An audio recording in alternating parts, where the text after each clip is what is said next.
The cosmos had not forgotten the humans. Though 80,000 years had passed since the Earth's destruction, their legacy remained etched in the galactic consciousness. Every race, every starfaring civilization knew of humanity, not as conquerors or philosophers, but as something far more chilling, harbingers. The story of humanity's rise and fall was a tale told in fragments, pieced together from myths, legends, and the rare discovery of ancient relics. Once, humanity had been a force to be reckoned with, their technological and cultural achievements rivaling even the oldest civilizations in the galaxy. But for all their brilliance, they were also known for their capacity for destruction, a duality that made their fate both tragic and terrifying. Humanity had not perished quietly. As Earth burned and their colonies fell silent, their final acts reverberated through the stars. They did not go gently into the cosmic night but chose to leave a message that would echo across the eons. The galaxy would remember them, if only for the warning they had left behind. The mysterious disappearance of Earth was only the beginning. Neighboring systems soon reported strange phenomena, entire fleets vanishing without a trace, planets stripped of life, and the emergence of a darkness that seemed to defy understanding. These events were sporadic at first, easily dismissed as isolated incidents. But over centuries, a pattern began to emerge, and with it, a chilling realization. Whatever had consumed humanity was still out there. For the civilizations that followed, humanity's relics became objects of fascination and fear. Artifacts bearing their symbols were locked away in vaults, their technologies studied and sometimes mimicked but never fully understood. Yet, despite the fear and reverence, there was one thing every race could agree upon. Humanity had been trying to warn them. When Earth's obliteration first rippled through the interstellar network, the cry was not one of despair or vengeance. It was a simple message, stark and haunting: run. The warning traveled faster than light, carried by relay beacons humanity had left scattered across the stars. Those 2 letters baffled and terrified civilizations. No further explanation accompanied the transmission. The humans had not pleaded for help or sought alliances. They had given a single directive: to flee. And then they vanished. For millennia, the warning was dismissed as the melodrama of a doomed species. Earth had fallen to its hubris, consumed by technologies it could not control or perhaps some cosmic catastrophe. But when the Serac cluster, home to a sprawling alliance of 27 worlds, vanished without a trace centuries later, the galaxy's civilizations began to whisper. Perhaps the humans' warning had been genuine. By the 80,000th year, the warning had morphed into folklore. In the core worlds of the Astran Empire, children were told bedtime stories of the humans. The Zalrek nomads sang ballads of the lost Earth. And yet, no one truly understood the message. The stars they once called home had cooled, their ruins reduced to dust. Not a single remnant of human technology remained for analysis. Some theorized that they had ascended beyond material existence, while others believed they had been eradicated by a force so great it defied comprehension. In the periphery of the galactic map, on a remote mining station orbiting the gas giant Telem 4, an unassuming discovery would rekindle the mystery. Dr. Elin Varric, a xenoarchaeologist known for her controversial theories on pre-collapse civilizations, stumbled upon an anomaly in the asteroid belt, a fragment of human origin, undisturbed for eons. It bore an inscription, etched in what appeared to be diamond lattice. "We warned you." The artifact sent shockwaves through the galactic scientific community. It wasn't merely a relic. It was a message, recent enough to suggest humanity's hand lingered in the shadows of history. For Dr. Varric, it was an obsession, a puzzle she was determined to solve. But solving it meant defying the Astran Empire's directives. Humanity's relics were forbidden territory, steeped in superstition and fear. "We're going to need a team," Varric said, pacing her cramped laboratory aboard the orbital station. Her assistant, a nervous young Astran named Kale, frowned. "You mean mercenaries?" he asked. "Explorers," she corrected. "Engineers. People who know how to survive out there." Kale hesitated. "Elin, if the Empire finds out—" "Let them," she interrupted. The galaxy has forgotten what it means to be curious. We've grown complacent. Whatever destroyed humanity is still out there, and we're no more prepared than they were." Cale sighed, but he didn't argue further. The artifact's existence had shaken him too. Their voyage to RZ-93 was not without peril. The Sagittarius arm, sparsely populated and rife with stellar anomalies, was the perfect hiding place for secrets and dangers. As the Endeavour cut through the dark void, it encountered regions where space itself seemed to ripple, a phenomenon caused by dormant singularities.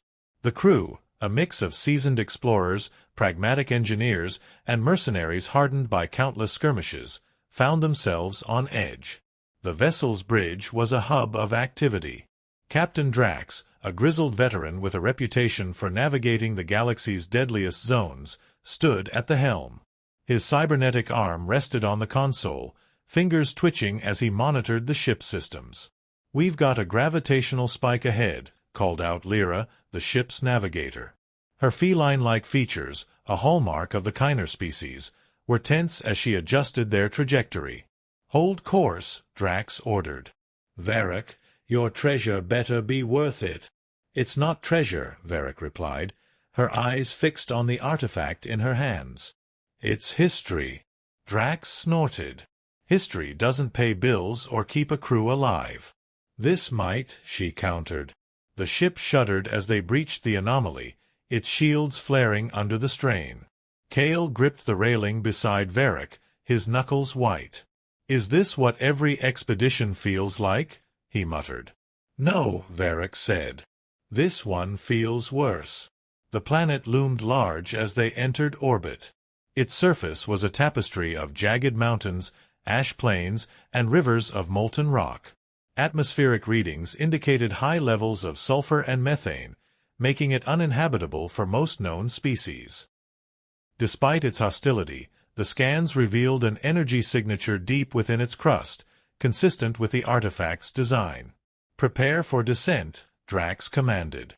The crew moved with practiced efficiency, securing equipment and donning protective suits. As the Endeavour pierced the dense atmosphere, turbulence battered the ship. Flames licked the viewports as the vessel's heat shields engaged. When they finally touched down on a flat plateau, the crew let out a collective breath. The landing site was desolate. The ground, a cracked and glossy obsidian-like material, reflected the ship's lights eerily. Jagged peaks surrounded them, casting long shadows under the planet's dim sun. "This place feels wrong," Cale murmured. "Good," Varric said, stepping out onto the surface. "That means we're close." After hours of digging and scanning, the team uncovered the structure. It was unlike anything they had seen, a monolithic vault, seamless and black as the void, radiating a faint, unnatural energy. Its surface was etched with symbols that defied conventional translation. Varric's heart raced. She recognized some of the glyphs from the artifact. This was human. "How do we get in?" Cale asked, running a scanner over the structure. "We don't force it," Varric said. "We ask." She placed her hand on the surface, and to the crew's astonishment, the vault responded. The door slid open with a hiss, revealing a chamber bathed in cold blue light. Inside, intricate carvings adorned the walls, depicting Earth's fall in haunting detail. Cities crumbling, oceans boiling, skies consumed by fire. At the center of the chamber stood a console, dormant but intact. "This is it," Varric whispered, her voice trembling with awe. The console hummed to life as she approached.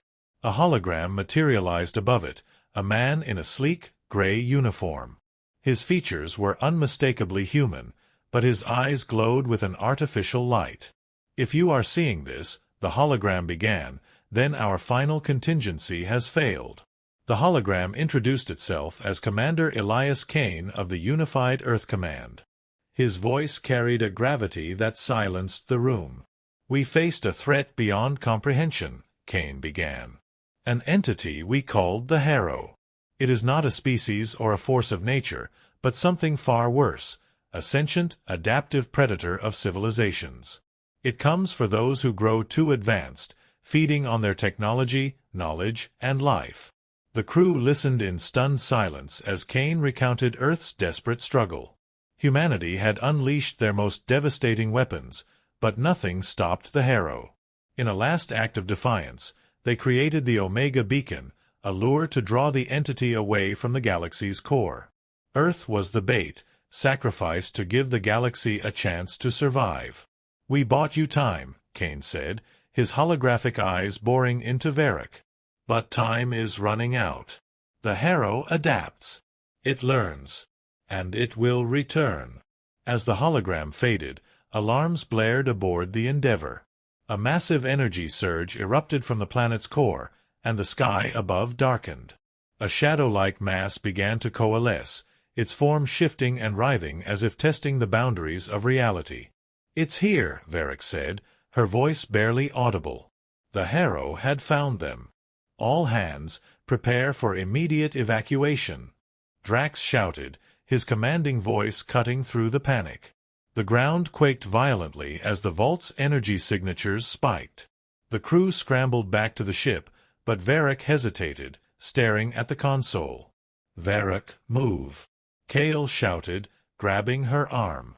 "It's a trap," she said, realization dawning. The vault was designed to lure it here. With no time to argue, Varric activated the vault's self-destruct mechanism. The crew barely made it aboard the Endeavour as the ground beneath them erupted. The explosion unleashed a wave of energy that temporarily disrupted the Harrow's form, giving them precious moments to escape. As the ship ascended, Varric gazed at the smoldering planet. She knew the Harrow wasn't gone, merely delayed. Humanity's warning had been clear, yet ignored for millennia. Now, it fell to her to reignite that message. "Send the transmission," she ordered, her voice resolute. "Every system, every colony. They need to know." The comms officer hesitated. What should it say? Varric closed her eyes, the weight of history pressing down on her. The same thing the humans said, "Run."